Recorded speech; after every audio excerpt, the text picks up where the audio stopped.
재직 세미나 첫 번째 시간은 신조, 라틴어로 크레도라고 합니다.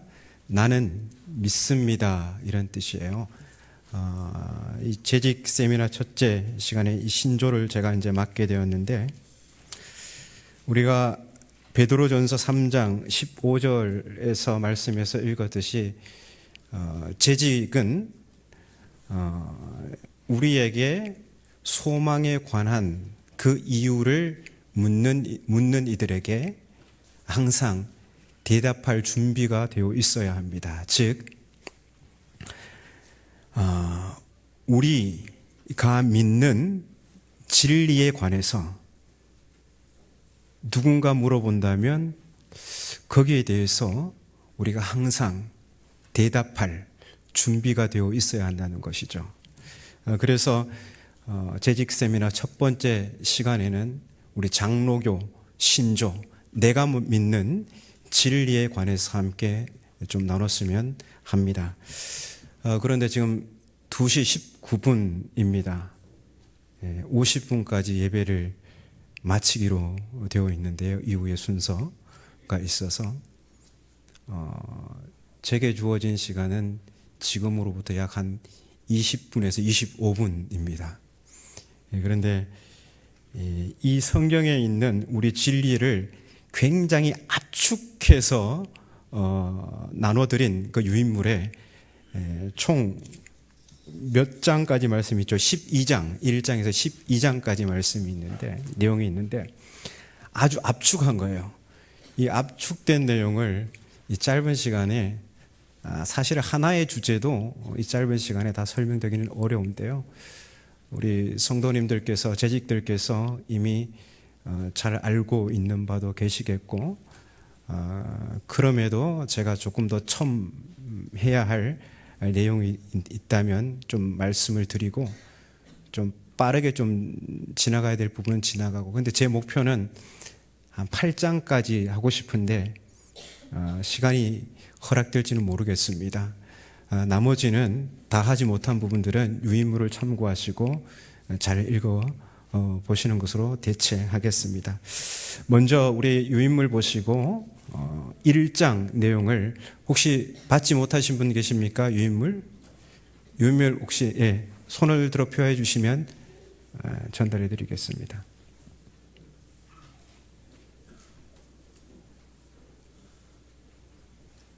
네.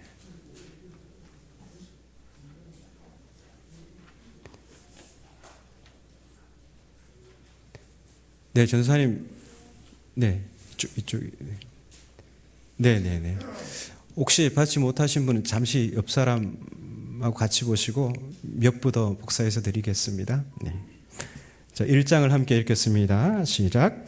신구약 성경은 하나님의 말씀이니 신앙과 행위에 대하여 정확무한 유일한 법칙이다. 네. 1장은, 신조 1장은 하나님의 말씀인 성경, 그 성경의 기능에 관한 것입니다. 여러분 혹시 이 1장 내용을, 짧은 내용을 읽다가 좀 이렇게 주목되는 내용이 있습니까? 여기에 보면 참 논란이 많았던 내용이 있어요. 4글자, 정확무오. 여기에 대한 대표적인 2가지 설이 있는데요. 하나는 축자 영감설이 있고요. 다른 하나는 제가 이름을 달았습니다. 성경 기능설. 축자 영감설과 성경 기능 혹은 목적설입니다. 축자 영감설은 정확무오에 대한 이해를 어떻게 했냐면, 축자, 축이라는 것은 하나하나, 그러니까 이렇게 꼬치꼬치 이렇게 하나하나 이런 뜻이라, 이렇게 생각하시면 되고요. 자는 글자입니다. 그러니까 글자 하나하나, 글자 꼬치꼬치 하나 다가 성령의 감동으로 기록되었기 때문에 전혀 오류가 없다는 거예요. 성경의 글자 하나하나가 하나님의 감동으로 기록되었기 때문에 전혀 오류가 없다. 자, 이 주장이 맞으려면 성경에 있는 내용이 정말 오류가 전혀 없어야 합니다. 그러면 성경의 글자, 문자는 오류가 있을까요, 없을까요?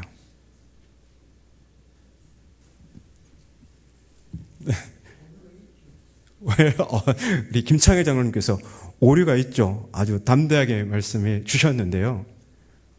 오류가 있습니다. 그리고 생각보다 많습니다. 혹시 성경 지금 펴고 계시면 창세기 6장 4절을 한번 찾아보시겠습니까? 많이는 제가 말씀 못 드릴게요. 창세기 6장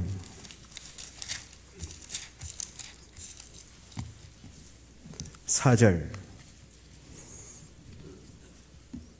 제가 그만할 때까지 읽으시면 됩니다. 6장 4절 시작. 당시에 땅에는 네피림이 있었고 그만. 네. 예. 여기서 당시의 땅에는 뭐가 있었다고요? 네피림. 근데 6장 다음 7장부터 어떤 일이 벌어집니까? 홍수가 일어나죠. 홍수가 일어나서 살아남은 생명체는 누구일까요? 노아와 세 아들 그리고 세 자부. 노아 부부와 노아의 아내를 제가 빼먹었습니다. 노아와 노아의 아내, 세 아들, 세 자부. 사람은 총 8명. 그 다음에 하나님께서 지정하신 짐승들, 거룩하고 부정한 짐승들만 노아의 방주 안으로 들어갔어요. 나머지 생명체는 모두 죽었어요. 그리고 이제 다음 찾을 내용은 민수기 13장 33절입니다.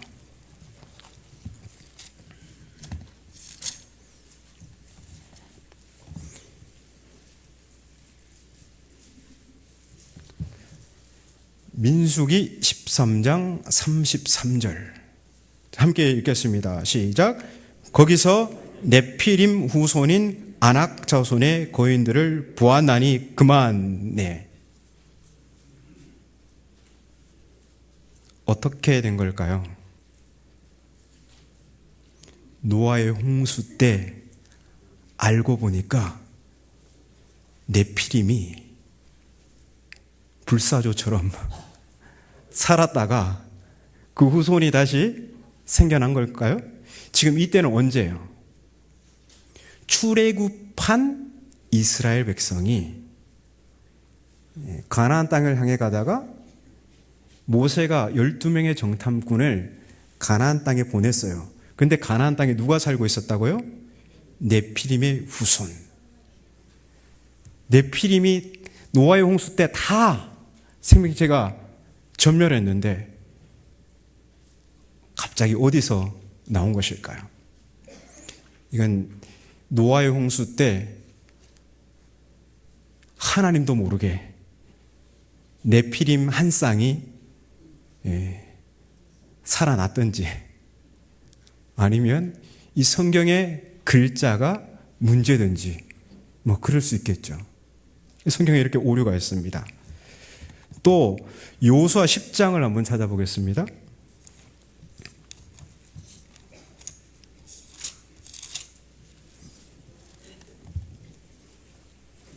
여호수아 10장 12절 13절입니다.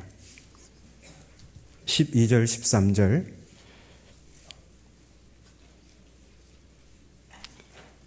함께 읽겠습니다. 시작. 여호와께서 아모리 사람을 이스라엘 자손에게 넘겨주시던 날에 여호수아가 여호와께 아뢰어 이스라엘의 목전에서 이르되 태양아 너는 기브온 위에 머무르라 달아 너도 아얄론 골짜기에서 그리할지어다 하매 태양이 머물고 달이 멈추기를 백성이 그 대적에게 원수를 갚기까지 하였느니라. 그만. 네. 여러분 요즘은 과학의 시대 아닙니까? 태양이 돕니까? 지구가 돕니까? 지구가 돌죠. 근데 여기에는 뭐가 돈다고 나와 있습니까? 성경에? 태양이 돈다고. 예전에 실제로 그랬어요. 중세에는 지구 중심설이 있었죠. 예? 천동설. 지구 중심설이에요. 이 성경을 토대로 해가지고, 그래서 지구가 돈다는 지동설을 주장한 사람은 어떻게 됐을까요? 종교 재판에 회부됐어요. 왜? 진리를 왜곡한다고 해서. 그런데 지금 이 시대에는 다 지구가 돈다고 하죠. 태양을 중심으로 지구가 돈다고 하죠.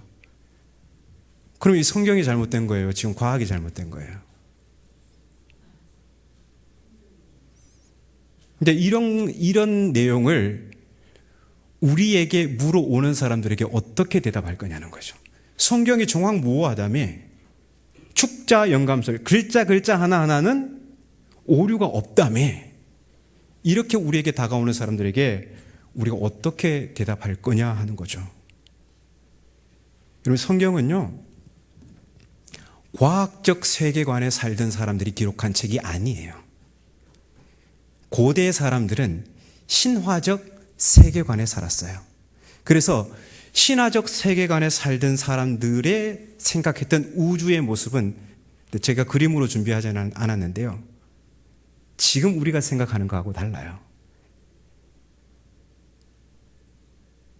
그 바울이 삼층천에 갔다 왔다는 이런 표현도요, 다 고대의 우주관에 주입되어 있던 사람들의 설명으로 하는 내용이에요. 고대 사람들은 궁창 위에 진짜 물이 있다고 생각했고, 그 위에 하늘이 있고 물이 있고 또 하늘이 있고 그 위에 또 그런 우주관을 가지고 살았어요. 그런 우주관, 그런 세계관, 그런 신화적 세계관을 가진 사람들이 설명을 하는 거예요. 당연하죠. 과학적으로 증명할 수 없었죠, 그때는. 당연히 하늘을 보니까 태양이 움직이는 거예요. 다 그렇게 생각했죠. 성경은 과학적으로 증명하는 책이 아니에요. 그래서 그런데 이 문자주의자들, 축자 영감설을 믿는 사람들 중에서 창조과학회에서 일하는 분들이 있어요. 이분들이 되게 똑똑한 분들이에요. 여기는 카이스트 교수도 있고 그래요.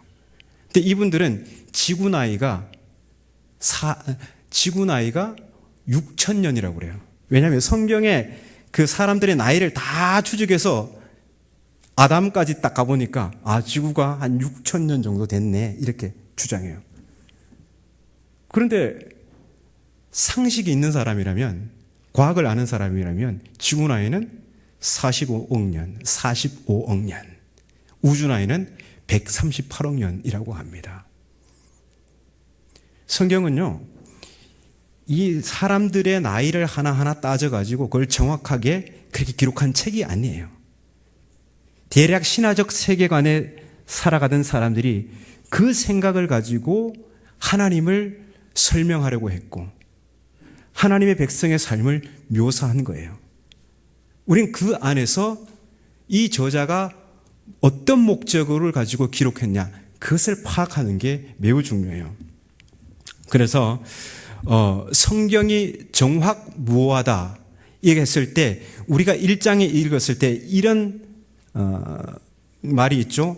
신앙과 행위에 대하여 정확무오하다는 거예요. 글자 하나하나가 정확무오한 게 아니라 우리 신앙과 행위에 대해서. 그래서 디모데 후서 3장 15절 17절을 토대로 성경의 기능은 이런 것입니다.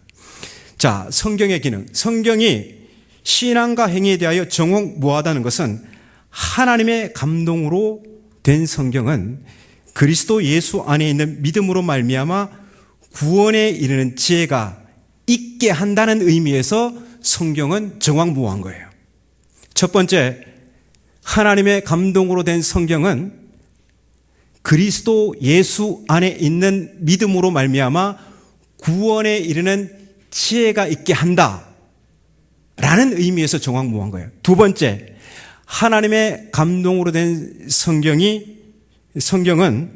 사람을 교훈하고 책망하고 바르게 하고 의로 교육해서 모든 선한 일을 행하는 온전한 하나님의 사람이 되게 한다는 의미에서 정확무하다는 거예요. 첫 번째 뭐라고요? 그리스도 예수 안에 있는 믿음으로 말미암아 구원에 이르는 지혜가 있다는 그 의미에서 정확무한 거고, 두 번째는 교훈과 책망과 바르게 함과 의로 교육하기에 유익해서 모든 선한 일을 행하는 하나님의 사람으로 온전케 한다. 그 의미에서 성경은 정확무하다는 겁니다.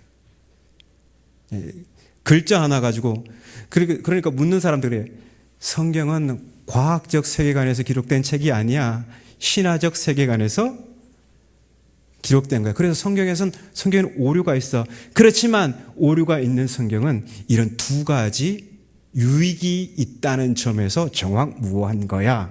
이렇게 대답하시면 됩니다. 자, 두 번째 2장을 함께 읽겠습니다. 시작. 하나님은 한 분뿐이시니 오직 그만 경배할 것이다. 하나님은 신이시니 스스로 계시고 아니 계신 곳이 없으시며 다른 신과 모든 물질과 구별하시며 그의 존재와 지혜와 권능과 거룩하심과 공의와 인자하심과 사랑하심에 대하여 무한하시며 무궁하시며 변치 아니하신다. 네. 2장 내용은요, 비교 불가한 유일하신 하나님에 대한 고백이에요. 여러분, 그 성경의 인물 중에서 미가야라는 사람이 있고, 또 성경에 나오는 천사 중에서 가브리엘 말고 또 누가 있죠? 미가엘. 네, 미가엘이 있어요. 그러니까 미가야는 미가야는 미카야우라는 히브리어를 우리말로 음역한 거예요. 소리를 음역한 거예요. 그래서 그 미카야우가 우리말로 적힐 때는 미가야예요. 그리고 미카엘이라는 히브리어가 우리말로 음역되면서 미가엘이에요. 그런데 여러분, 그 미국 사람들 이름 중에 마이클이라고 들어보셨나요, 혹시? 그 미드라든지 그 미국 영화 이렇게 보면 마이클 막 그러잖아요. 마이클, 그 농구 선수 중에도 마이클 누가 있죠? 조던이 있어요. 근데 이 마이클이 뭐냐면 미카엘을 영어로 음역한 거예요. 근데 여기서 미가 뭐냐면 누가, 후, 의문사예요. 누가. 그 다음에 카는 뭐뭐와 같은. 그 다음에 엘은 뭘까요? 하나님이죠. 그러니까 who와 like와 God 이렇게 적혀 있어요. 이거 합치면 어떻게 될까요? 누가 하나님과 같은가? 이거는 수사 의문문이죠. 누가 하나님과 같은가? 이거는 하나님과 비할 뿐인 이 세상에 아무도 없다는 거예요. 그 미가야는 뭐예요? 여호와 같은 네가 누군가? 이 세상에 여호와 하나님과 비교할 분은 없다라는 거죠. 굉장히 강조하는 표현이에요. 그래서 그 이름 자체가 미국 사람들 마이클 할 때 그거는 뭐냐면 누가 하나님과 같은가? 하나님과 비할 대상은 이 세상에 그어놓고 또 없다라는 믿음의 고백이 그 이름에 담겨져 있는 겁니다. 그런데 바로 그러니까 그런 의미에서 하나님만이 오직 우리 경배의 대상이라는 거예요. 그리고 하나님은 존재된, 즉 창조된 모든 것과 구별되시는 절대자이시죠. 하나님은 지음받은 존재가 아니죠. 스스로 계시는 분이에요. 그리고 이 2장 마지막 부분에 보면 무한하시며 무궁하시며 변치 않으신다. 뭐가요? 그 이전에 보면 하나님의 속성을 쭉 기술하죠. 지혜와 권능과 거룩하심과 이 하나님의 선하신 속성들을 다 이야기하는 거예요. 이 하나님의 선하신 속성이 무한하시고 무궁하시다. 이거는 시공간에 제한이 없다는 게, 끝이 없다는 거예요. 그리고 변하지 않으신다라는 거죠. 여러분, 이곳에 하나님이 없어요. 여기는 하나님이 없는 것 같아요. 우리가 살아가면서 그런 것들을 느끼는 경우가 있죠. 하나님의 부재. 진짜 여기는 하나님이 없는 것 같아요. 언제 이런 기분이 드십니까?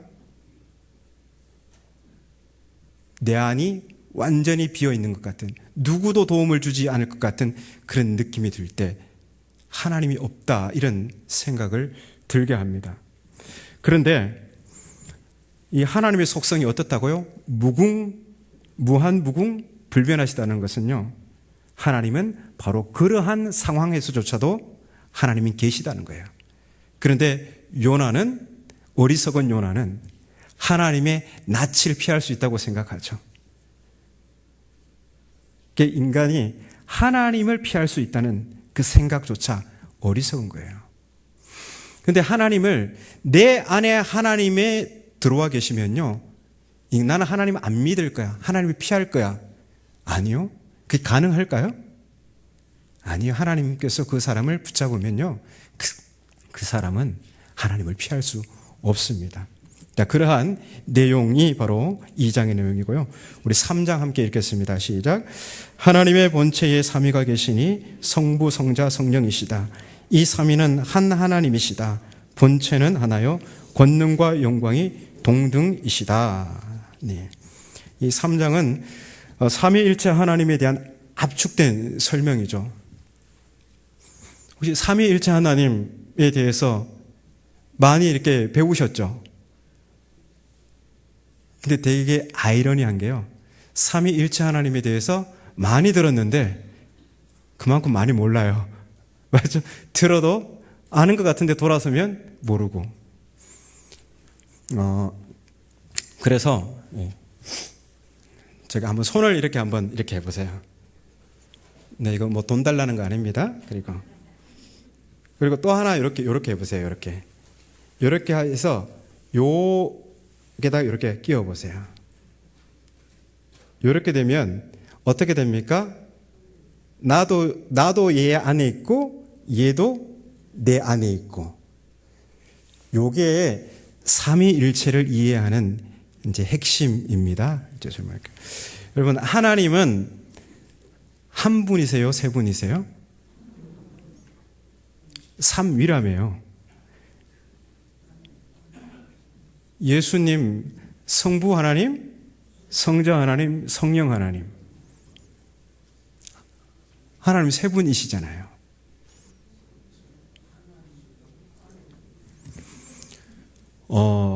이 삼위일체는요, 조금만 잘못하면 잘못 설명하게 돼 있어요. 이상하게 빠져요. 그러니까 이게 삼위일체를 충분히 설명해야 되는데 제가 요것 가지고 되게 조금 최대한 쉽게 짧은 시간에 한번 설명을 드릴게요. 제 오늘 강의는 용두삼위입니다. 첫 번째, 두 번째, 3장 잘 설명하다가 시간 없으면 나머지는 끝나는 겁니다. 또 기회가 되면 좀 말씀을 더 드릴 시간이 있으면 좋겠습니다. 그게 뭐냐면, 하나님은 분명히 세 분이세요. 성부 하나님, 성령 하나님, 성자 하나님, 성령 하나님. 이 세 분이시죠. 근데 일체래요. 그럼 우리 상상을 해보겠습니다. 하나의 몸이 있는데 요렇게 나오고 요렇게 나오고 요렇게 나오셨나? 우리 이거 기억하시면 됩니다. 하나님은 세 분이신데 일체라는 말을 하나로 바꾸세요. 삼위 하나로 바꾸면 조금 더 이해하기가 쉽습니다. 그러니까 하나님이 세 분이신데 하나라는 말은 서로가 이렇게 하나님은 연결이 되어 있는 거예요. 이게 뭐냐면, 이게 신학적 용어로 상호 내주예요. 성부가 성자 안에, 성자가 성부 안에, 이게 하나예요. 예수님께서 나와 아버지는 요한복음 10장에서 뭐라고 하셨죠? 나와 아버지는 하나이니라, 이렇게 말씀하셨어요. 그 말씀은 내가 성부가 성자고 성자가 성부고 이런 뜻이 아니고요, 성부가 성자 안에, 성자가 성부 안에라는 그런 의미입니다. 그래서 고대 교회 삼위일체론의 이 초석을 놓은 그 교부들이요, 이 하나님의 이 독특한 존재 방식을 가리켜서 상호 내주, 상호 침투를 의미하는 페리코리시스라는 말을 썼어요. 그러니까 삼위일체할 때 이 일체 하나는 하나님의 독특한 존재 방식을 얘기하는 거예요. 하나님은 성부, 성자, 성령 세 분이신데 이 세 분은 상호 내주, 상호 침투에 계신다는 거죠. 자, 그도 그럴 것이 예수 그리스도의 출생 때부터 죽으시고 부활하실 때까지 언제나 성자와 함께 계셨던 분이 누구예요? 성부 하나님이세요. 이런 까닭에 예수님은요, 이런 말씀에 나를 본 자는 누구를 보았다고요? 아버지를 보았다고 그래요. 예수님이 성육신하신 예수님이 이 땅에 계시는데 왜 자꾸 나를 본 자는 아버지를 본 거야? 그러니까 아버지가 누구 안에 있다는 거예요? 예수님. 예수님은 또 누구 안에 있다는 거예요? 아버지. 이렇게 상호 침투해 있다는 거죠. 이게 그런데 예수님과 성령의 관계에서도 마찬가지입니다. 예수님께서 어떻게 출생하셨죠? 잉태하셨죠? 잉태하시고 출생하셨죠? 성령으로. 그리고 누가복음 4장 18절에 보면 예수님께서 공생의 시작을 이사야서를 읽으시면서 시작합니다. 주의 성령이 내게 내리셨으니, 이 이사야의 말씀을 읽고 공생애를 시작하셔요. 예수님의 공생애는 성령이 그 안에 계시고 그분이 성령 안에 계신 사역이에요. 그리고 예수님은 누구의 힘을 힘입어 귀신을 쫓아내십니까? 성령의 힘을 힘입어. 그리고 예수님을 죽음에서 일으켜 세우신 그 하나님의 능력이 누구예요? 생명의 성령이에요. 그래서 예수님이 계신 곳에 성령님이 계시고 성부 하나님이 계신 거예요. 성부, 성자, 성령 하나님은 세 분이시지만 그분들의 독특한 존재 방식이 바로 상호 내주, 상호 침투. 이게 바로 삼위일체입니다. 벌써 시간이 다 됐습니다. 네, 이 불가능한 시간인데 제가 좀 죄송스러워서 제가 이 해설서를 다 달아가지고요. 여기 해설서를 다 달아가지고 홈페이지에 올리겠습니다. 홈페이지에 올릴 테니까 나머지는 그것을 참고하시고요. 6번, 5번은 지나가고요. 6번 하나만 빨리 하고 마치겠습니다. 자, 함께 읽겠습니다. 시작. 우리의 시조가 선악간에 택할 자유가 있었는데 시험을 받아 하나님께 범죄하였다. 아담으로부터 보통 생육법에 의하여 출생하는 모든 사람들이 그의 안에서 그의 범죄에 참여하여 타락하였으니 사람의 원죄와 부패한 성품 외에 범죄할 가능성이 있는 자가 고의로 범죄하는 죄도 있은즉 모든 사람이 금세와 내세에 하나님의 공평한 진노와 형벌을 받는 것이 마땅하다. 네, 6장은 소위 말하는 원죄교리예요. 원죄. 우리의 인류의 시조 아담이죠. 아담이 죄를 지었잖아요. 하나님께서 금지한 그 선악과를 먹고 죄를 범했어요. 근데 이 원죄교리가 이렇게 이제 이야기되기도 합니다. 마치 연좌제식으로 아담의 죄가 생물학적으로 그냥 이렇게 유전된다. 이걸 이제 원죄교리라고 설명하는데요. 근데 이 원죄교리는 나머지 성경의 어떤 내용에 의해서 반박당합니다. 대표적으로 에스겔서의 18장에 나오는 말씀이 있는데요. 성경에서는 죄의 연좌제를 거부합니다. 아버지의 이가 시다 해서 아들의 이가 신 게 아니에요. 아버지와 아들은 각각 자기의 죄로 말미암아 하나님의 심판을 받게 되는 거거든요.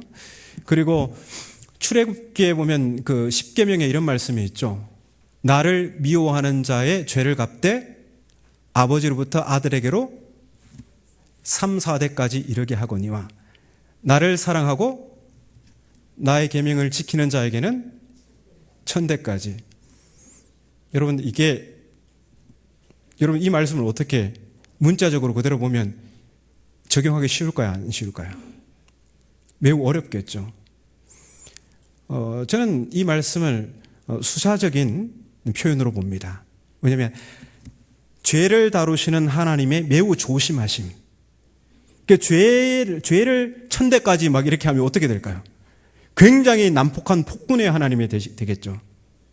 근데 죄인을 대하시는 하나님은 굉장히 참고 또 참고 이런 하나님을 수사적으로 보여주는 거고요.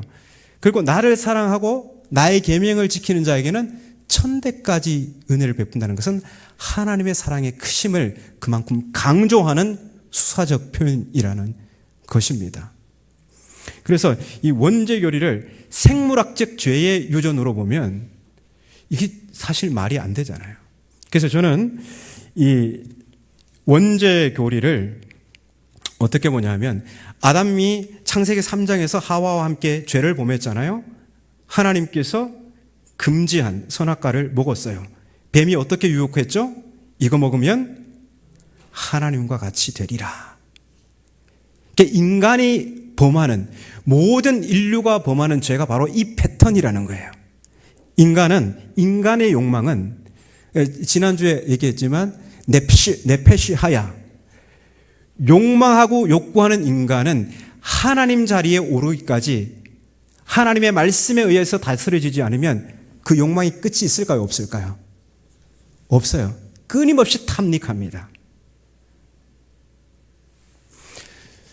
바로 인간의 죄의 패턴은 역사 그 어디에서나 이와 같은 패턴을 따른다는 겁니다. 그 창세기 3장의 아담과 하와의 그 죄의 타락 기사는 모든 인류가 바로 이런 원형적인 죄의 패턴을 따른다라는 의미에서 이 원죄는 저는 원형적인 죄다.